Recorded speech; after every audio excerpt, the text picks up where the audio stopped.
Anyari sa order mo, Sai? Pikachu to dapat. Ano ba yan? SpongeBob. Na-scam ka ni Shopee? Ano, Lazada? Saan may order yan? Lazada. Hindi naman si SpongeBob yung Pikachu yung order mo. Ano yan? SpongeBob. SpongeBob ba yan? Dalawang mata lang yan eh. Ako ito SpongeBob yun. Ano, okay lang yan? Balik na lang eh. Si Mama ang mali ako. Ako mali, Sai. Di ba Bakit? kinansel yun ni ate mo? Kasi ibang account yun. May bulsa rin dito. Pero maganda naman ah. Ang ganda. Maganda naman saya. Dito may bulsa dapat yung dito. Yun lang. Na-scam tayo ni... Ikaw ba mali o yan talaga yan? Hindi, in-order niya kasi siya nag-order. Eh, ibang account ginamit niya.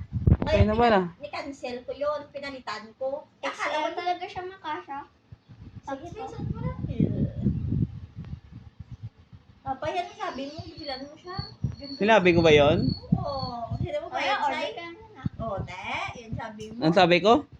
Order ka lang din ah. Joke ko lang yun eh.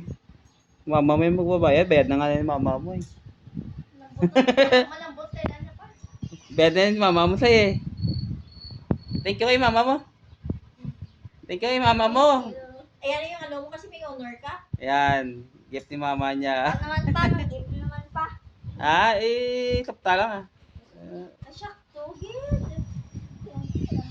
Diba?